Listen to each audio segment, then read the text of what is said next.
What's going on, y'all? Welcome back to basketball. And a real welcome back to me. I've been gone. I've been on my honeymoon. I am back home in the United States. For those of you that were curious, I went to Jamaica. It was awesome. So yeah, I'm a married man now. That's kind of interesting to say. Every time my wife comes home, I'm like, what up, wifey? It's a whole weird thing. But anyway, welcome back to our season preview series. This is the series where I give you guys the complete rundown so you have everything you need to know about every single NBA team before the start of the regular season. We're going to be covering things such as goals, what their offseason looked like, what their roster looked like, what kind of draft assets do they have, what's their cap situation, what could their rotations look like, everything that you need to know about every single team, and this time we're focusing on the Dallas Mavericks. But hey, make sure you guys like, subscribe, and comment. I've responded to every single comment on my YouTube channel up to this point, and I intend to keep on doing so. All right, let's get into the video. Actually, one more quick note. I'm sure you guys noticed that something's different in my background. My shelf fell off. Literally while I was packing for Jamaica, I was sitting right under it,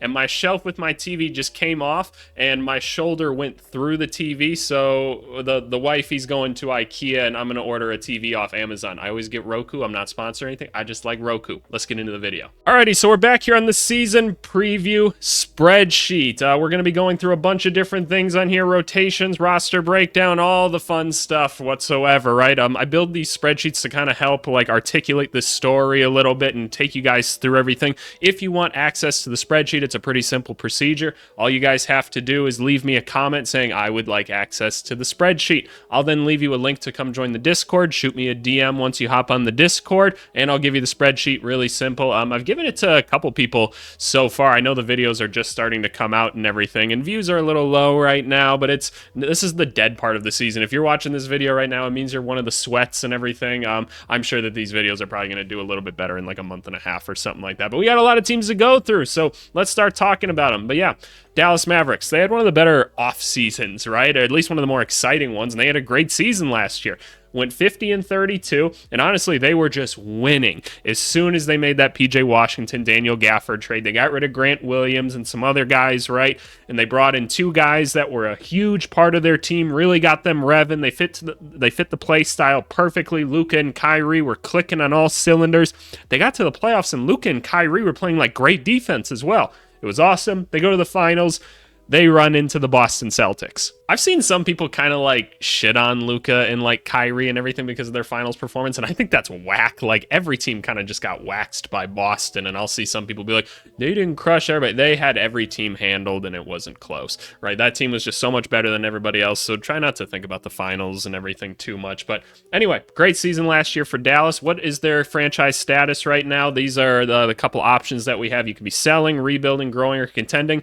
This is a contending basketball team. They were in the finals last year. They're bringing back all the core pieces, and they've added some new ones. It's a very exciting team for obvious reasons that we'll talk about, and let's just start kind of talking about some goals and everything that we have for this one. So the first one, and we're going to talk about it more, obviously, Klay Thompson's on the team now. This is an elite player pickup for them. You can say what you want about Klay Thompson, and he's like, oh, he's not Klay Thompson of old. This is still an incredibly talented basketball player.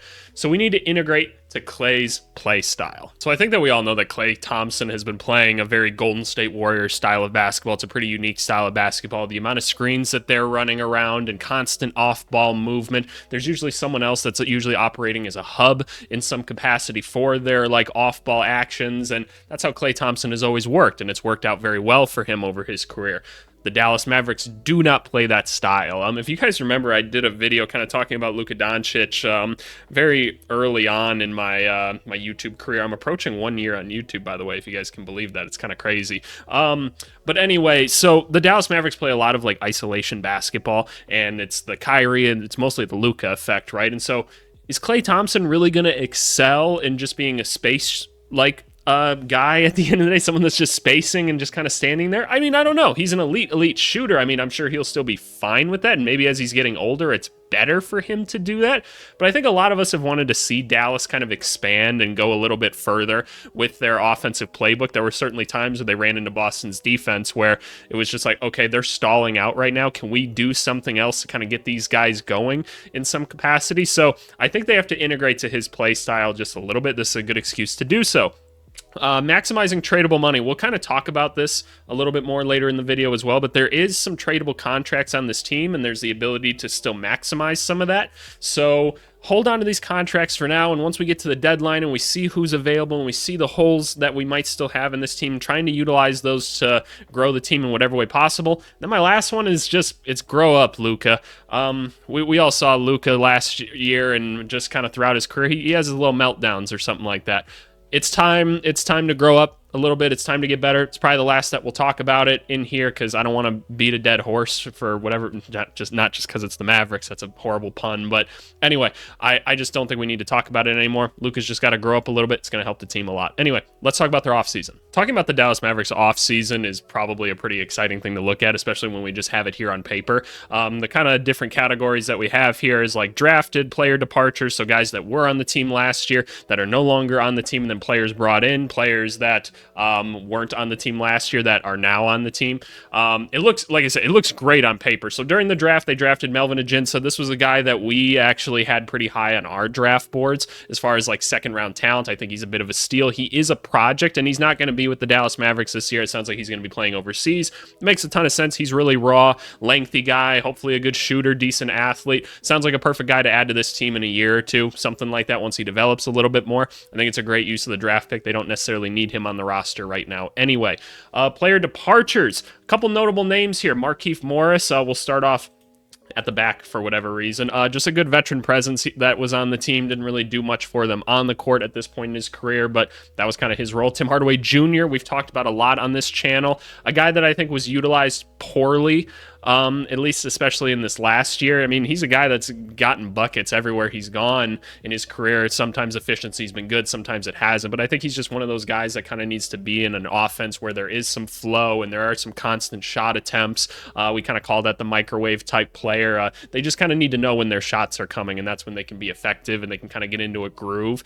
And he really fell out of the rotation, and so they're like, okay, we need to move this money and turn it into something else, and they did just that. But the last loss here is Derrick Jones Jr. That is a hefty loss for them, unfortunately. He was a great 3-and-D player and honestly like an unsung hero in the playoffs for them in a lot of ways. His defense was elite and his shooting was just absolutely crazy at some point. So it's unfortunate that he's gone, but it doesn't mean that they didn't find some people to replace those guys. First one being Klay Thompson, obviously. Kind of already talked about him. Klay Thompson's going to bring a lot of shooting, a lot of championship mentality, right? Some hopefully good defense still if he can stay healthy and somewhat mobile. I think it's going to be interesting to see how they integrate him into the offense. Naji Marshall. If you're not like a basketball like enthusiast, I wouldn't be surprised if you're not too familiar with Naji Marshall. He's been in New Orleans the past couple seasons. 6'6", 6'7" wing, 3-and-D type dude, very tough-minded player. I think he's a really good replacement for Derrick Jones Jr. I think he's really going to slide into that role pretty nicely. Honestly, he'll probably be a wing that comes off the bench. Like I said, plays some great defense. You're going to need guys like that if you're going to run into the Bostons or the Knicks or something potentially in the finals, something like that. And again, brings you a little bit of floor spacing, which is good. So we're happy to see Naji Marshall on the team. Spencer Dinwiddie is back in Dallas. Dinwiddie hasn't looked great since leaving Dallas. He's had his moments, hasn't been great, getting a little bit older now, but what's good about him is you can build out your point guard depth with him, have another vet on the team, but he's also good at playing without the basketball, and he's played well next to Luka before. Like, he's played really well next to Luka before, so we'll see if he cracks the rotation in any capacity, but we know that he can thrive in an offense like this, so that's awesome. And then we brought in Q Grimes. That is a phenomenal pickup. He was part of the whole, like, Bojan and those dudes going over to New York. Detroit gets him. He just isn't really healthy, and they moved him over there to Dallas, right, as part of, like, the Tim Hardaway Jr. trade and everything. So now Quentin Grimes is here. Again, wasn't really healthy last season, was in and out of rotation, so we're kind of going to ignore his stats a little bit last season. I just don't really think it was worth talking about. It was just such a weird season, and we're going to hope that he can get back to the 22-23 season stats that we saw him in, because if we look at a guy like that, all of a sudden we got a floor spacer, a guy that operates well out of the corner. So I'm excited to see him on the team, and he's a team-friendly contract for them right now, a little bit of youth. I think Q Grimes could really provide a lot for this team. Now let's talk about the roster itself. If you guys are familiar with this view and everything, this is basically our ideal offseason page right here. It's got a lot of the same stuff. It's a really cool thing. I think it's a cool way to break everything down. So we're going to talk about depth chart here. We're going to talk about cap space, draft picks, and assets like that. And so let's just start off with the draft picks more than anything else, because it's not going to take too long to actually do that. So draft picks. This is kind of what they're working with up to this point. They've got their 2025 pick, which good. It's a good draft next year. This could be a nice way for them to fill out like the back half of their rotation or bench next year with a cheap contract, presuming they're going to be pretty good this season. It is a good draft, and so it could be a really valuable asset to them and something that they could even use this year if they really need to go make a big trade. Then they have a second round pick. It's going to be Denver or Philly. They got their 2026, and then they don't have another pick until 2031. Now there are more picks like within here, but there's like a bunch of different like stipulations and stuff like that, because you can't trade consecutive picks. So just know that there are a couple other like first round picks scattered amongst those. It's just they're kind of we're very unsure as to where they're going to come from right now. Let's talk about salary cap space with this team a little bit. If you guys are looking for like a breakdown as to like how this kind of salary cap works, and we're all still learning, it feels like every single day, go back and watch like the first video or two from this series. I talk about it a little bit more, but in essence, there's 4 levels to the salary cap that you got to worry about, like the actual cap itself, the luxury tax, the first apron, and the second apron. Teams are very scared of the first and second apron, right? We're all terrified of those because they restrict you in a bunch of different ways. We have them all listed here. Pause if you want to read all of them. But what's cool about this team right now is they are not even in the first apron yet, which means that the Dallas Mavericks have a lot of flexibility in how they can do things. As soon as you get into like this first apron, you get restricted in certain ways. When you get into the second apron, you get restricted even more, and it's really hard to move out of there. The NBA is doing this because they want teams to not be just trading their players all the time. Now, it's not good for the league, and personally, I like it. It's going to make it so that players kind of stay put a little bit more, or they just walk in free agency and they go sign somewhere else, kind of like what you saw like a Paul George do this offseason, right? Because otherwise, guys just like re-sign with their teams and then they demand a trade instantly so that they can get the most money possible. This is making it harder for teams to do that. So the Mavericks, they're in a great position. They can do whatever they need to do to improve this roster. That's awesome, right? They're not restricted in any capacity. They have a good team already. So when the opportunity presents itself, this team's going to be willing to strike, and they'll be in a great financial stance to do so. But anyway, let's talk about the roster itself now just a little bit. Obviously, you got Luka and Kyrie, your 2 studs, right? There is a player option for Kyrie at the end of the season, so just know that that's going on in the background. Yeah, obviously, these 2 were enough to get you to the finals last year. I expect nothing different. You add Klay Thompson to the mix now, who's got a 3-year contract. Again, how are they going to integrate him? How's the offense going to work around him? It'll be really interesting to see. PJ Washington and Daniel Gafford, the 2 additions, they're on extremely team-friendly contracts. Like a starter in the end, like a good starter in the NBA nowadays should cost you between 18 to 20 million. Like that's what it's going to cost you. So having these dudes, these younger guys that are such good contributors, Daniel Gafford obviously being the run, jump, dunk, and defensive anchor center that they always love having on a team with Luka or Kyrie, right? You always need a guy like that on the team. Think early DeAndre Jordan with Luka. Just having them on these team-friendly deals is awesome. I'd love to see PJ Washington get a little more ball handling responsibility, because I think there were times in the playoffs where they needed to go to a third ball handler because there was so much like icing going on of Luka and Kyrie, and I feel like PJ could have been that for them. Maybe he turns into a Draymond Green type for Klay Thompson to kind of run off those screens and do some handoff actions. I'm just saying I would try it personally. Don't worry. I'm just a former like college coach or whatever, professional stuff. It doesn't matter. I don't know what I'm talking about that much at the end of the day. Then we get into some interesting contracts like Maxi Kleber. If you guys remember at the beginning, I said maximize tradable contracts. Maxi Kleber is one of them, right? He has value on this team, right? We all know what Maxi Kleber brings to the table, a little bit of floor space, and the athleticism starting to dwindle just a little bit, but can still play like pretty solid defense overall. He's not really a rim protector, but he's a pretty solid defender. He's a big, bulky body. But do you really need Maxi Kleber on the team right now? And do you need him for 2 more years, 11 million? Or is this a way that we can maximize his contract and go get another really good player? You pair him up with some other guys that we might talk about down below. You have the capabilities of making those trades because of the salary cap situation. You have a pick to use. You can go get yourself a pretty good basketball player. So just be ready to kind of move that contract. Again, we talk about Najee Marshall and his fit with the team, just being a 3-and-D guy. Let's actually go take a look at his shooting charts quick. So here's Najee Marshall's heat map from last season, right? One thing that sticks out right away, where does he get most of his shots from? the corners, right? He gets his shots from the corners, and that's what you want from the wings on this team. You know that they're going to be spacing from the corners. That's what they want to do with Luka and Kyrie. They need guys that can hit those corner threes. That's what Derek Jones really excelled in last year. With Najee Marshall, you're actually getting a guy that can put the ball on the floor a little bit more. You lose a lot of that like athleticism. Obviously, there's not too many guys at the same level of athleticism as Derek Jones. But one thing that you see here is a guy that can cut, get you to the hoop. He's not finishing at a great percentage compared to the rest of the league. This is based off league average here. These actual like color codings here, but you're seeing at least like solid from this corner. You're seeing actually warm from this corner, and he's just fine on the wings if you need him to flow up as like Luka and Kyrie get closer to the hoop. So I think you're going to be just fine, and he's going to fit in pretty well with this system overall. Let's get on to Derek Lively. He was a great surprise last season. I personally didn't find it much of a surprise. I kind of figured that this guy, as soon as he got drafted by Dallas, I was like, yep, perfect fit. This is going to be awesome for them. Basically, same thing as Daniel Gafford. Exact same type of player, just a little bit younger. He's got a team option at the end of this season. Pretty cool.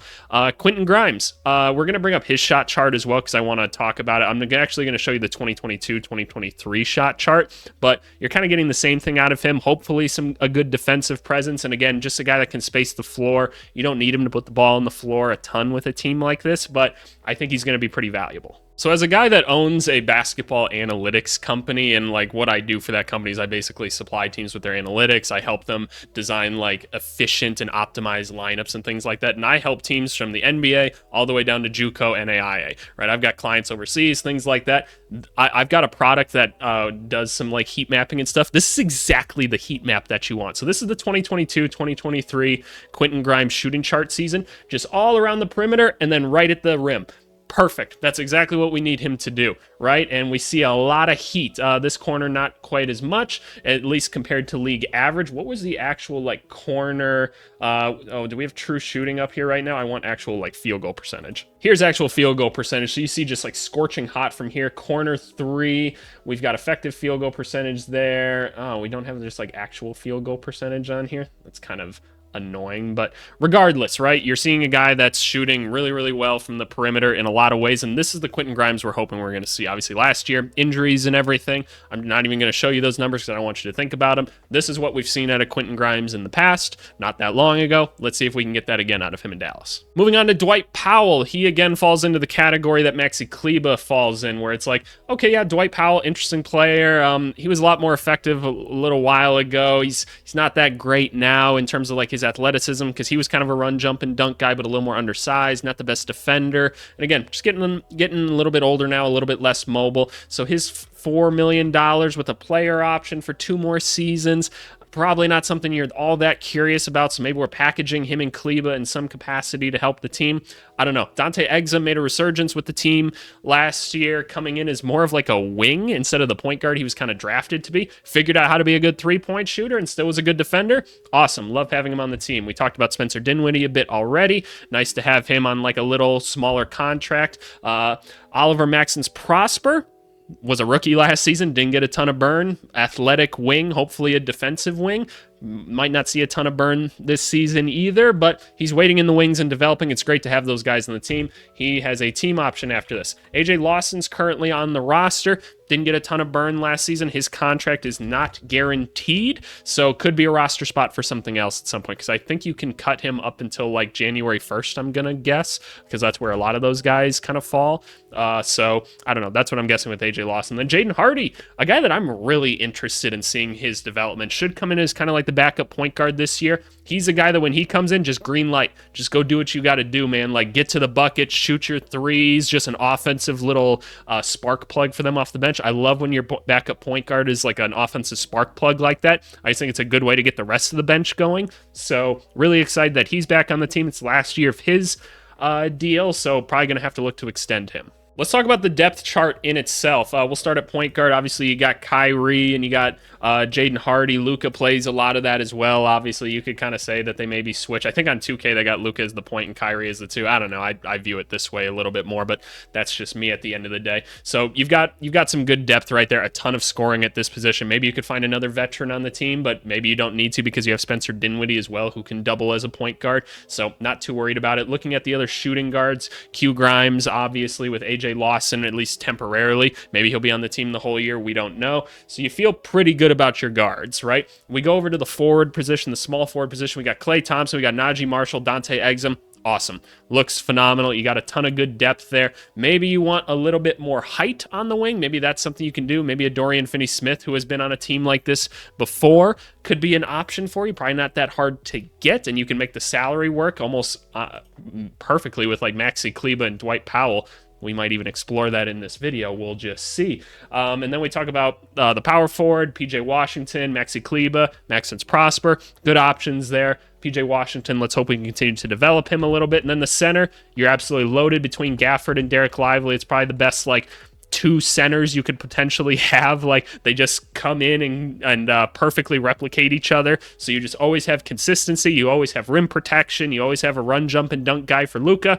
It's awesome. And then you got Dwight Powell down there as needed. It's awesome. It's a great depth chart. So one thing I do like to do in this series is I like to take us over to Fanspo, and I like to just like imagine a little bit like a move that could be made. I think it's fun for us all to kind of dream about. I'm not going to like add it to here or anything because this is a season preview at the end of the day. It's not like the ideal offseason or trade ideas or anything like that, but I kind of want to explore that Nets thing that we were just talking about to see how easy would it be to get like a Dorian Finney-Smith over here. So both of these teams are non-tax teams. Like, it could be really simple, honestly. So Finney-Smith, 2 years, right? So you might not even need to trade Powell. Like, can we just do this? Can we just do this straight up and like we can supplement them with something else? But yeah, no, this trade just works. So maybe they throw in like a second round pick or something like that, or maybe they just even say like, look, we're saving you a little bit of money. I don't know. They probably got to throw in like a second round pick or something like that. I don't think Dorian Finney-Smith is getting you like a first round pick. Maybe like a heavily protected first or something could be a thing. I don't think I'm trading my 2025 first round pick to make it happen. But that could be a really easy way to go and bring in another wing to this team that you throw in somewhere down here, something like that, just so that you have a little bit more depth and, again, like more of a traditional, like, small forward on the team. So that's just kind of my brief idea of like a small trade that you could do to make it happen. Normally those take me a lot longer to think of, but that one was pretty easy. So maybe it's that easy to do in real life. I don't really know, but it's hard to find those 3-and-D wings, right? Like the lengthy wings. Every team wants to hold on to them, so it's not that easy to go get them. But Dorian Finney-Smith is probably going to be coveted for that reason. All right, next thing to talk about, we're going to talk about rotations. So I always put the question mark on this thing because, look, I don't know what their rotation is going to be at the end of the day. I'm not in those coaches' meetings, but I like to kind of draw these out for the simple sense of I would always do this before the season for the teams that I was a part of, and it would basically be like, hey, this is kind of where we want the players' minutes to like average out to. Obviously, there's going to be times where guys have to play more or less or whatever, but this is kind of what I imagine like a regular season rotation going with, and this is what I would maybe shoot for. So you got Kyrie and Luka playing a lot of the game, right? That's just how it's going to be. This team needs these guys to play a lot of minutes because they make just everything work. Klay Thompson still actually in the upper 20s for minutes. I'm not giving him 30 minutes a game. He's a little bit older at this point, and they do have some depth that they can go to in this rotation, so I'm not tripping about it, but we want him getting a good amount of minutes still. He's going to be an important part to this team, and he needs to be fitting in with this team by the playoffs, so we got to spend some time and get used to it. PJ Washington, he's going to be playing upper 30s as well. He's a big part of this team. I want to get him into more of a Draymond Green type role where he can be more of a ball handler.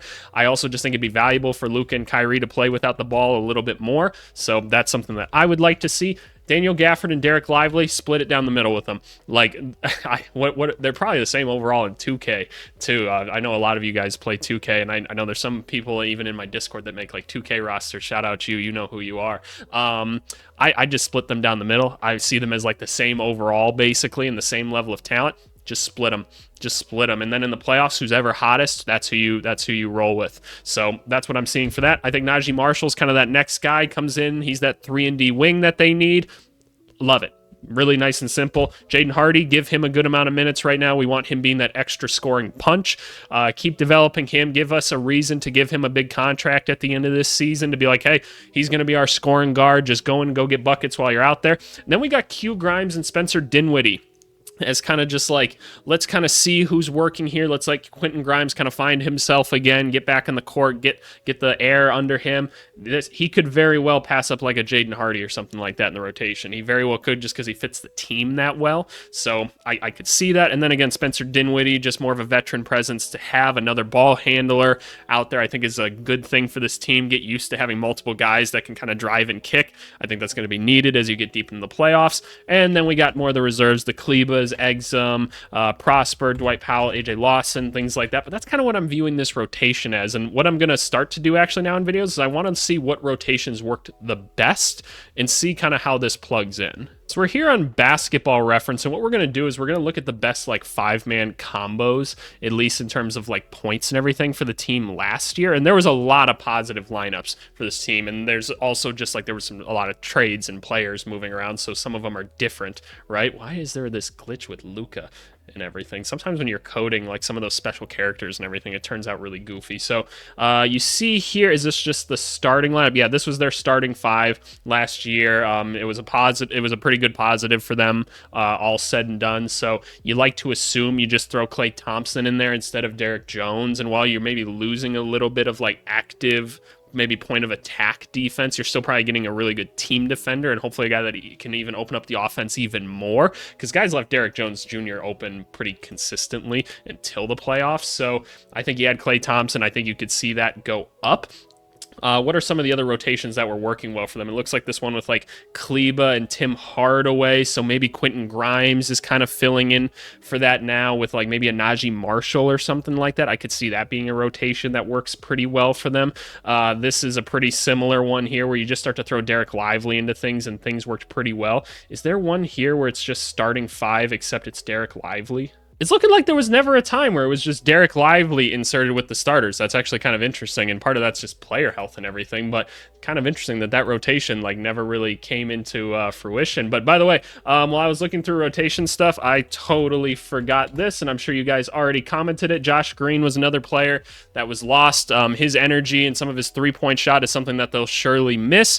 He's out in Charlotte now as a part of a deal with them, but you know what? They brought in some good players regardless. I should have just done the math and realized that 4 players came in, 4 had to go out, but you know what? I'm not always the brightest guy, and I make mistakes often. If we look at other rotations where they had significant minutes, though, we look at this one here where it was, looks like just Josh Green being subbed in for Derek Jones Jr. So yeah, it's consistently like Lively or like Gafford, one of the two, with PJ Washington obviously being a big part of things. He's a part of a lot of positive rotations for them. Obviously, Luka and Kyrie being on the floor together tends to lend to good lineups, and then insert some spacing wing in some capacity that can play some defense. That's the key to success. That's a really tough lineup to crack. So I feel like they've got some good things here where they can kind of plug and play with that. Klay Thompson, I think, makes a ton of sense. Najee Marshall, Quentin Grimes, you insert those guys in and out. I think you could have something that's pretty cool at the end of the day. So I'm really liking what I'm seeing out of the Dallas Mavericks. I think that this is going to be a fun team to root for this year. As a Bulls fan, like, look,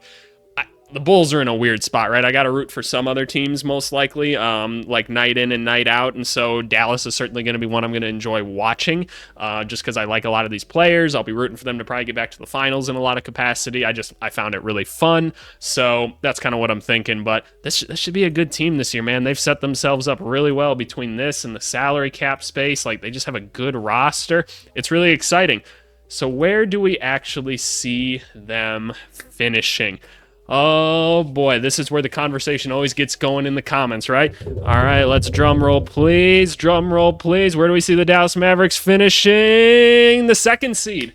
I've got them in the 2nd seed. Look, this is a really good team. They just didn't lose much as soon as they brought in Gafford and Washington, and I don't see a reason that they necessarily should in the regular season.